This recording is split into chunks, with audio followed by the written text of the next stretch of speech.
Ya lo hemos hablado muchas veces, no hay que combatir las consecuencias, hay que combatir las causas, el origen, porque de ahí va a seguir spawneando criminales, delincuentes, personas violentas. Las alarmas han comenzado a sonar y por esto todos se refugian en sus casas, pues algo brutal está por comenzar. Es 2022 y Estados Unidos atraviesa su mejor momento. ¿A ustedes les gustaría con sinceridad que algo así sucediera en la vida real, muchachos?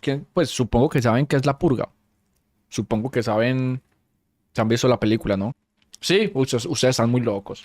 El desempleo es solo del 1% y el crimen ha alcanzado su nivel más bajo gracias a la implementación de la purga por parte de los nuevos padres fundadores de América. Se trata de un evento anual que tiene lugar el 21 de marzo y dura 12 horas, durante las cuales cualquier crimen, incluido el asesinato, es legal. James conduce de regreso a su vecindario privado tras un día ajetreado en la oficina. Llama a su asistente, quien le informa que fue el mejor vendedor de sistemas de seguridad en la empresa. Llega a casa una hora antes de que comience la purga y es recibido por su esposa Mary, quien está preparando la cena mientras ve un programa de televisión sobre el evento. En el programa, un doctor explica que la historia ha demostrado una y otra vez que los seres humanos son naturalmente violentos y que negarlo solo genera más problemas. Según él, la purga no solo concentra la violencia en una sola noche, sino que también sirve como una especie de catarsis colectiva, permitiendo a las personas liberar su agresión. Pero venga, cierto que en todo eso tenía que ver la gente millonaria.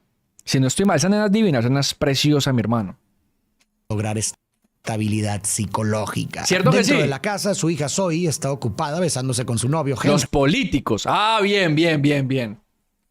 Pero cuando escuchan que James llegó, ella lo despide rápidamente por la ventana, ya que su padre no aprueba la relación debido a la diferencia de edad entre ellos. Mientras tanto, Mary sale a tomar aire y conversa con sus vecinos, en especial con Grace, quien le dice que la ampliación de su casa quedó hermosa. Sin embargo, también le menciona que no todos tuvieron un año tan bueno como el de ellos y que algunos vecinos sienten cierto resentimiento, pues dicen que la venta de sistemas de seguridad de James financió esa remodelación. Mary le pregunta si este año hará su fiesta anual, pero Grace responde que no. Mary regresa a casa. ¿Cierto que esa vieja, esa mona, le tiene envidia a esta pelinegra y la trata de matar? Es que yo me vi esa película hace muchísimo tiempo. Y se asusta al ver a Timmy, el muñeco motorizado de su hijo Charlie. El juguete tiene la mitad carbonizada. Sí, entonces sí me estoy acordando. Le dice a su hijo que deje de jugar y la ayude a poner la mesa para la cena. Charlie sale de un cuarto secreto escondido en su armario y se une a su madre. Ella nota que su hijo está preocupado por la purga de esa noche y trata de tranquilizarlo diciéndole que lo importante es todo el bien que ésta hace. Durante la cena, James intenta hablar con sus hijos sobre su día, pero Zoe responde de mala gana, molesta por la desaprobación de su padre hacia Henry. La cena es interrumpida cuando llega el momento de activar el cierre de seguridad. La familia se dirige Oscar, te amo, mi amor, muchísimas gracias. Mira,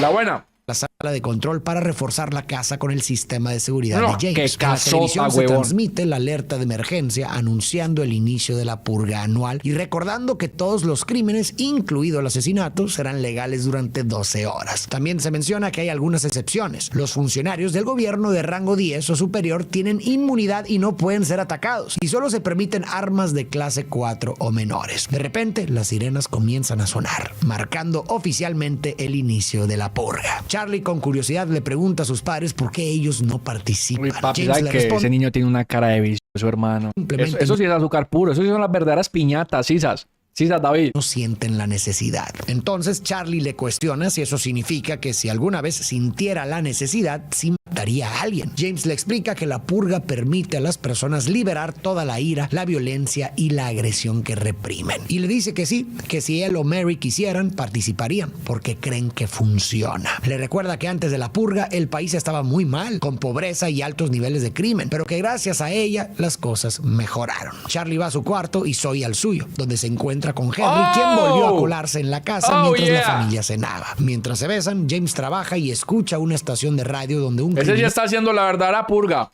Luego cuestiona si la purga realmente ayuda a liberar la agresión y reducir la violencia o si tiene otro propósito. Explica que los críticos de la purga creen que en realidad es un método para deshacerse de los pobres y enfermos, personas que no pueden defenderse, y que eliminar a quienes no aportan a la sociedad reduce la carga económica del país. La purga presenta una visión de la psique humana que resuena con muchas ideas psicoanalíticas. La existencia de una división interna, un lado luminoso, civilizado y socialmente aceptable, y otro oscuro oscuro, salvaje y primitivo. Desde esta perspectiva, la introducción del individuo en la sociedad y sus normas implica la represión de ciertos impulsos para posibilitar la convivencia. Y la película resalta esa tensión con imágenes simbólicas como el juguete medio carbonizado de Charlie. Otro detalle que también refuerza esta idea es la fecha de la purga, el 21 de marzo, que suele coincidir con el equinoccio de primavera, cuando el día y la noche duran lo mismo, lo que sugiere un equilibrio entre los opuestos de la naturaleza humana, la luz y la oscuridad. La premisa de la purga sostiene que reprimir los impulsos agresivos acumula frustraciones que sin una vía de escape controlada terminarían explotando en crimen y violencia. Y la solución que plantea el sistema es permitir un espacio donde estas pulsiones puedan liberarse sin consecuencias. Si las personas descargan su ira en un solo día, podrían comportarse de manera ejemplar el resto del año. Pero,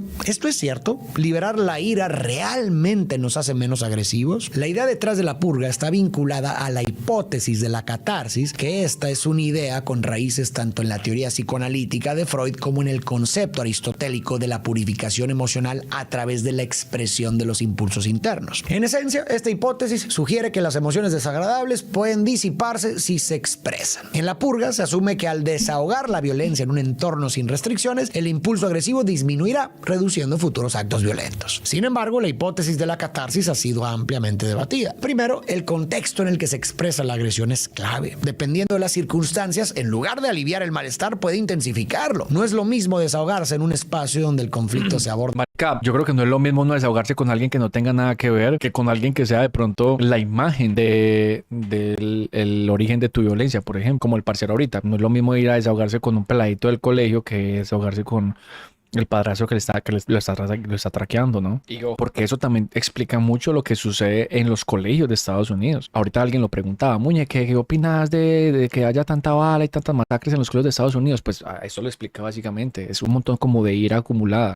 Reflexivamente o se resuelve que hacerlo sin propósito claro o validación. Imagina a alguien frustrado con su vida que durante la purga decide desahogar su enojo atacando a otros. Según la teoría de la catarsis, esto debería aliviarlo y hacer que sea menos violento. Pero en realidad, la violencia puede dejar secuelas que refuercen su ira, culpa o insatisfacción. Además, no resuelve la causa de su frustración, lo que nos lleva a otro problema de esta hipótesis. La hipótesis asume que la violencia es solo un impulso interno que debe ser liberado, pero no considera que también surge de estructuras sociales, económicas y políticas que generan desigualdad y falta de oportunidades. En la película, el gobierno usa la purga como una válvula de escape, pero el resto del año, la pobreza, la injusticia y el abuso de poder siguen ahí. Y ni siquiera hay intención de cambiarlo. Al contrario, la purga parece un mecanismo para eliminar a quienes el sistema considera una carga, disfrazado de política pública. Aunque las leyes de la purga parecen neutrales, en la práctica afectan desproporcionadamente más a los pobres. Las clases altas pueden pagar seguridad y refugiarse en sus mansiones, mientras que los desfavorecidos quedan expuestos y sin defensa. Para el gobierno es más fácil eliminar a los pobres que ofrecerles salud, educación o vivienda digna. Y así podemos notar que la purga funciona como una metáfora de cómo en la vida real ciertos grupos son tratados como desechables dentro de nuestro sistema. No se los mata directamente como en la película, pero se los deja morir lentamente, sin acceso a lo básico para sobrevivir. Una última crítica a la hipótesis de la catarsis es que la violencia no reduce la agresión, sino que la puede hasta reforzar. Cuando se permite o fomenta, se crean hábitos difíciles de erradicar. La exposición constante a la violencia no calma a la gente, sino que la hace más propensa a usarla como respuesta. Un claro ejemplo de esto son los estadios de fútbol en Latinoamérica. Cada semana hay pelea entre aficionados y muchos salen impunes, casi como una mini purga. Pero en lugar de calmarse, los enfrentamientos se repiten. Si la expresión por sí... Para mostrar ahí un botón, los grupos al margen de la ley de Colombia, llámese guerrilla, paramilitarismo,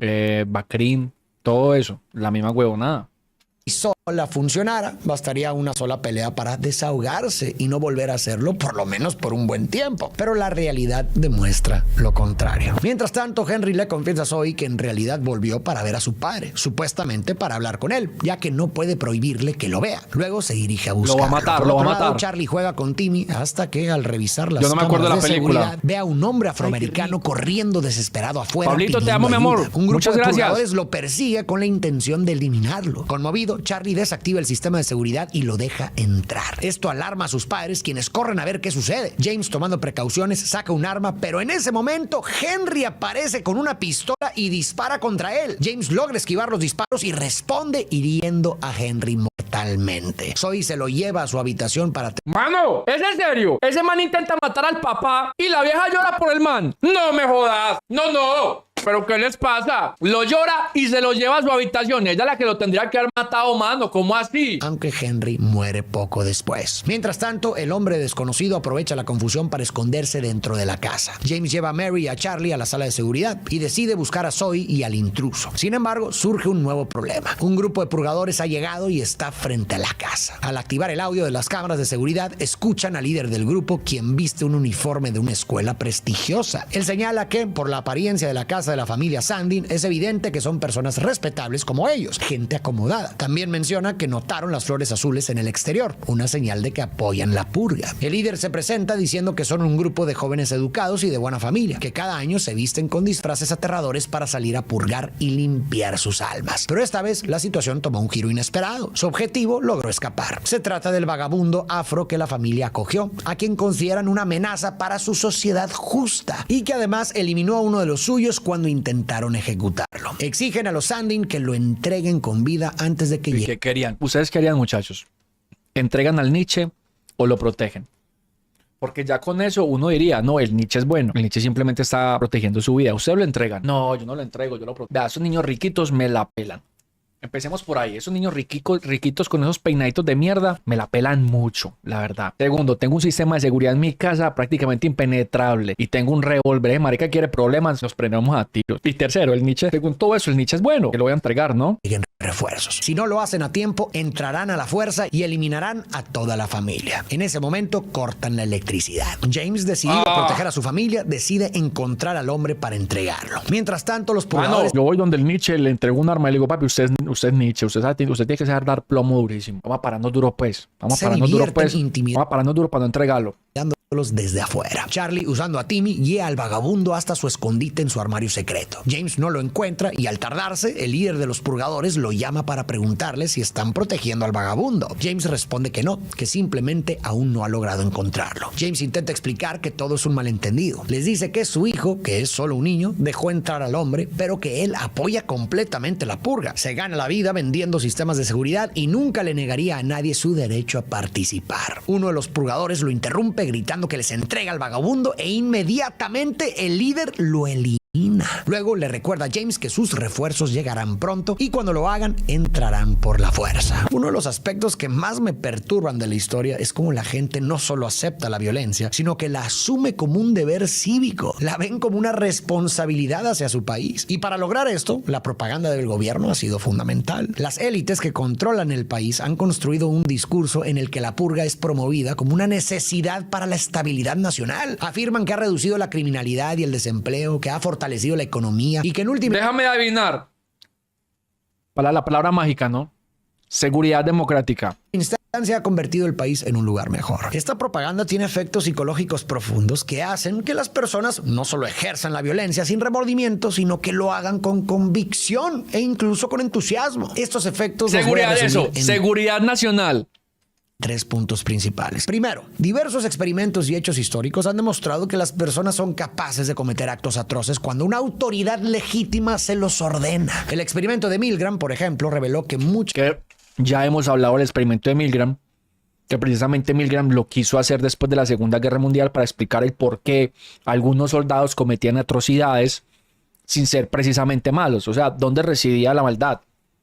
Las personas están dispuestas a infligir daño a otros si una figura de autoridad les indica que deben hacerlo. También durante la Segunda Guerra Mundial, millones de personas participaron en crímenes terribles bajo la justificación de que simplemente seguían órdenes. En la purga, la propaganda del gobierno juega un papel muy similar. Convierte la violencia en un mandato legítimo. No solo permite que las personas eliminen sin repercusiones legales, sino que las alienta activamente a hacerlo. El segundo gran efecto de la propaganda es que transforma la percepción de la violencia. En lugar de ser vista como algo brutal e injustificado, la narrativa oficial la presenta como un mecanismo de progreso. La gente empieza a justificarla y así evita la culpa. Quienes participan en la purga no se ven a sí mismos como asesinos, sino como ciudadanos responsables que cumplen con su deber patriótico y contribuyen al bienestar de la sociedad. Y el tercer elemento clave es el contagio social. Una vez que la obediencia a la autoridad está establecida y la violencia ha sido racionalizada, el siguiente paso es la normalización a través de la repetición. Cuando una autoridad vende una narrativa y la mayoría la sigue, se vuelve mucho más difícil para un individuo detenerse a cuestionarla. La gente tiende a ajustar sus comportamientos y creencias en función de lo que ve a su alrededor. Si la mayoría de las personas en una sociedad aceptan algo como normal, es mucho más difícil ir en contra de la corriente. En la película, la violencia se refuerza precisamente porque la mayoría la acepta. No importa si en el fondo alguien siente que está mal. Si todo su entorno lo hace, la presión social puede hacer que termine cediendo. En suma, la propaganda del gobierno convence a la gente de participar en la violencia, los hace sentir que están haciendo lo correcto, y cuando la violencia es respaldada por la autoridad y normalizada por la sociedad, se convierte en una máquina difícil de detener. Por eso, en el mundo real es clave que cuestionemos las narrativas que nos venden los medios, los gobiernos y cualquier figura de poder. Es muy fácil caer en la trampa de aceptar ideas sin analizarlas, especialmente cuando se repiten constantemente y son respaldadas por la mayoría. Pero la historia nos ha mostrado una y otra vez que justificar la violencia en nombre del orden, el progreso o la estabilidad ha llevado a algunas de las peores atrocidades cometidas por la humanidad. Detenerse a pensar y cuestionar antes de actuar es más importante de lo que parece. Presionado, James se apresura a buscar al vagabundo. Cuando finalmente lo encuentra, el hombre sostiene a Zoe a punta de pistola. James trata de calmarlo, pero él se resiste, consciente de que lo están condenando a una muerte segura. Irritado, James le dice que, de cualquier manera, va a morir esa noche, pero que tiene una opción. Puede salir por su cuenta y morir con dignidad, o quedarse y provocar que toda su familia sea eliminada con él. En ese momento, Mary lo ataca por sorpresa, haciendo que el hombre suelte a Zoe. James aprovecha la oportunidad y le dispara en el estómago. Zoe, impactada, se desmaya. James sugiere atar al desconocido para sacarlo a la calle, pero el hombre se resiste con todas sus fuerzas. Mientras James lo sujeta, le indica a Mary que tome un abrecartas y presione la herida para someterlo. Ella, aunque con duda, obedece, causándole un gran dolor hasta que finalmente se rinde. Sin embargo, cuando James empieza a atarlo con cinta adhesiva, Charlie suplica que se detengan. Mary, sintiendo un fuerte remordimiento y decepción por lo que están haciendo, Uy, no, marica, qué horror. ¿En qué momento llegaron Qué horror, huevón, no.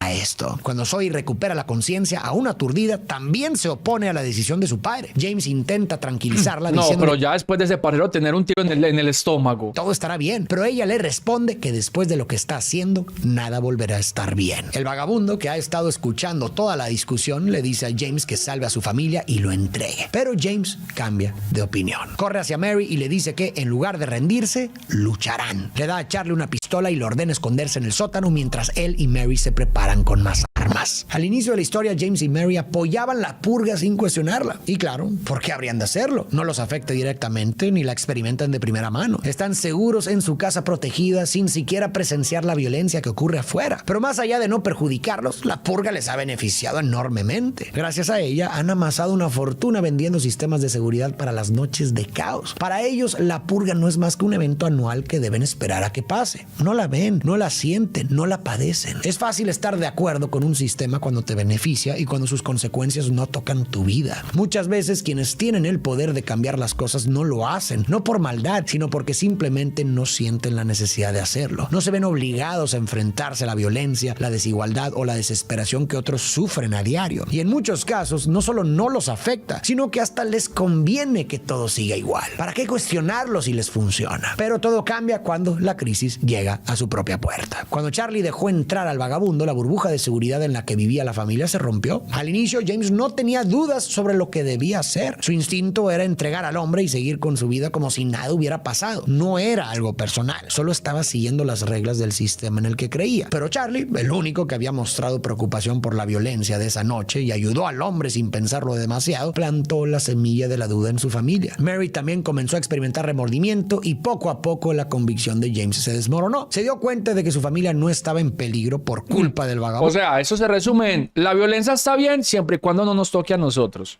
Y que la sangre que no se derrame, perdón, y siempre y cuando la sangre que se derrame no sea la de los nuestros, ¿sí? Así como el daño colateral, que todo el mundo está de acuerdo con el daño colateral, siempre y cuando los muertos no sean de su familia y sus amigos, ¿no?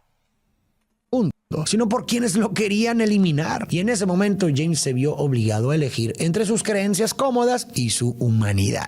Como cuando estaban haciendo el pacto de paz con las FARC, que la gente votó que no. ¿Sí? En las ciudades, ¿no? Porque en los pueblos todo el mundo votó que sí, porque ellos sí estaban mamados de la violencia. En las ciudades no. Algo así más o menos. Ahí fue cuando James tuvo un cambio de corazón. Y ahora la pregunta es, ¿cuántas personas necesitan verse afectadas por una injusticia para que nos demos cuenta de que es un problema? ¿Por qué es tan fácil ignorar el sufrimiento de los demás hasta que nos toca a nosotros? Las injusticias no se sostienen solo por quienes las cometen, sino por la indiferencia de quienes tienen el poder de hacer algo y eligen no hacerlo. Leonardo da Vinci tiene una frase muy parecida a eso y es como que la violencia se reproduce no por aquellos que la cometen, sino por aquellos que deciden no hacerle frente a la misma. Bueno, la violencia no. Ahorita la buscamos, ustedes me entienden. En ese momento llegan los refuerzos de los purgadores. El líder anuncia que la familia Sandin los ha decepcionado, ya que el vagabundo al que protegen solo existe para satisfacer su necesidad de purgar. Acto seguido, da la orden de comenzar a desmantelar las barricadas de la casa. Los invasores entran y comienzan a recorrer la casa. Uno de ellos persigue a Mary, mientras que Charlie, escondido en el sótano, escucha risas y disparos por toda la casa. Parce, pero mera gonorrea de sistema de seguridad. Pues imagínate que un sistema de seguridad todo sofisticado, esa gente que está podrida en plata y unos mariconcitos con una charanga y con unos machetes y entraron a la casa. ¿Ah? Un purgador lo sorprende. Puro sistema chirrete, hermano. Y está a punto de eliminarlo, pero James llega a tiempo y salva a su hijo. Luego lleva a Charlie a la sala de seguridad y regresa a defender su hogar. Se enfrenta a varios purgadores, disparándoles con su escopeta y golpeando a otro contra una máquina de pinball hasta dejarlo inconsciente. Justo cuando parece que está ganando, el líder de los purgadores aparece de la nada y apuñala a James en el estómago. Mientras James se desvanece, el líder le pregunta si realmente valió la pena sacrificar su vida y la de su familia por el vagabundo, antes de dejarlo ahí y seguir con la matanza. Todo parece perdido. Un grupo de purgadores atrapa a Mary y está a punto de eliminarla, pero en el último momento los vecinos llegan y eliminan a los invasores, salvándola. Mientras los vecinos buscan al resto de los purgadores, Mary se reúne con James, que está moribundo, y con Charlie. Justo entonces, el líder de los purgadores aparece listo para acabar con ellos, pero Uy, papi, ¿sabe que ese pelado tiene una cara de riquito fastidioso? Justo entonces, el líder de los purgadores... Miren, man. Uy, pa, ese man tiene una cara de que es re canzoncito, re fastidiosito, de...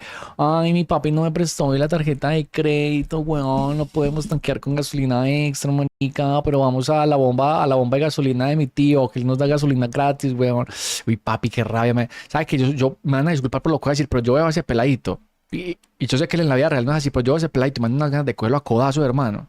Ahora desaparece listo para acabar con ellos, pero Zoe llega a tiempo y lo elimina. Bebé, los vecinos vuelven y Mary, aliviada, les agradece creyendo que vinieron a rescatarlos, pero ellos le revelan. Esta es la bicha, ¿no? Esa es la envidiosita. La verdad. En realidad vinieron a eliminarlos. Ay, Cuando no. Mary les pregunta por qué, Grace le explica que al ver cómo los purgadores rompieron sus barricadas, aprovecharon la oportunidad para desquitarse con ellos. Le reprocha que James se hizo rico vendiéndoles sistemas de seguridad y luego les restregó su éxito gastando el dinero en mejorar su casa. Mary suplica que al menos dejen a sus hijos, pero Grace responde que eliminarlos a todos los hará mejores personas y que su sacrificio servirá para crear un mundo mejor. Justo cuando van a ejecutar a Mary y a sus hijos, el vagabundo aparece y salva el día, eliminando a uno de los vecinos y sometiendo al resto. Luego le dice a Mary que ella decida qué hacer con ellos. Niño, pero venga, este mal no tenía un tiro en el estómago. Eso no es un Nietzsche cualquiera, eso es un super Nietzsche, mi brother. ¿Ah? Ese es el Nietzsche Wolverine, ese man tenía un tiro en el estómago. ¿Qué tipo cómo hace? The fucking beast. The real fucking beast. Sin embargo, ella no quiere más violencia y los obliga a sentarse en la mesa a esperar el fin de la purga. Uy, papi, la verdad, después de que intentaron matarme a mí y a mi familia, yo sin piedad, no. O sea, una cosa ahí los vecinos, pero mano, se metieron a mi casa, me trataron de matar a mí y a mi familia. Y la no. Hay que aprovechar el vacío legal también. O eso los volvería iguales a ellos. No los volvería iguales a ellos porque ellos no salieron a saciar su necesidad de violencia. Ellos prácticamente están matando las liebres. Ya, así de sencillo, ya, y no me digan nada. Ya, son las liebres. Si se los dejan vivos y viviendo en el mismo barrio, en algún momento les van a buscar la caída. Cuando Mary se distrae viendo a sus hijos junto al cuerpo de su esposo, Grace intenta arrebatarle el arma, pero Mary la golpea con fuerza en la cara y la estrella contra la mesa, gritando que ya no quiere más muertes. Finalmente, suenan las sirenas que marcan el fin de la purga. Mary les ordena a sus vecinos que se larguen de su casa. El hombre sin hogar también se marcha, pero antes, Mary le agradece por salvarlos. A pesar de que sus propios vecinos intentaron eliminarla. Uy, mano, ¿cómo así? Ni un desayunito ni nada. Y ella a sus hijos, cuando tuvo la oportunidad de devolverles el golpe y acabar con ellos, Mary decidió no hacerlo. En un contexto donde la venganza habría sido la respuesta más comprensible y quizás hasta la más esperada, ella eligió el perdón. Este momento es importantísimo porque desafía la idea central sobre la que se construye la purga, la noción de que la violencia es inherente al ser humano y que la única forma de controlarla es permitiéndola de manera regulada. Pero lo que Mary demostró es que la violencia no es una necesidad biológica ineludible. Los seres humanos no somos simplemente criaturas salvajes dominadas por nuestros impulsos más primitivos. Lo que realmente nos diferencia de las bestias no es nuestra capacidad de hacer daño, sino nuestra capacidad de elegir no hacerlo. Y así, al no dejarse consumir por la violencia, Mary conservó algo que el sistema de la purga trató de arrebatarles a todos: su humanidad. Pero entonces, ¿qué alternativas podríamos proponer en lugar de una purga para combatir la violencia y el crimen? Bueno, yo creo que si realmente queremos reducirlos, primero deberíamos preguntarnos ¿qué los ¿de dónde nace? Exacto. Lo lamento, lamento hacer spoiler a mi gente con Faridcito, pero es que Faridcito y yo estamos conectados, weón. Ya lo hemos hablado muchas veces, no hay que combatir las consecuencias, hay que combatir las causas, el origen, porque de ahí va a seguir spawneando criminales, delincuentes, personas violentas. Si se combaten las consecuencias, simplemente estás tirando un pañito de agua tibia y ya, simplemente le estás dando ibuprofeno a un malestar que va a ser de por vida. Es necesario analizar las estructuras que generan frustración, enojo y desesperanza que hay en nuestras condiciones laborales, sociales, económicas y políticas que empuja a tantas personas al límite. Como sugerí antes, la violencia no surge de la nada. Es el reflejo de un sistema que falla en brindar oportunidades, en garantizar seguridad y en ofrecer un mínimo de dignidad para todos. Cuando la gente siente que no tiene futuro, que nadie la escucha, que la desigualdad es insalvable, el resentimiento crece y con él la agresión. Tal vez si modificáramos esos factores, educación, salud y vivienda accesibles, empleos dignos, justicia real, redes de apoyo comunitario, podríamos construir sociedades más pacíficas y prósperas.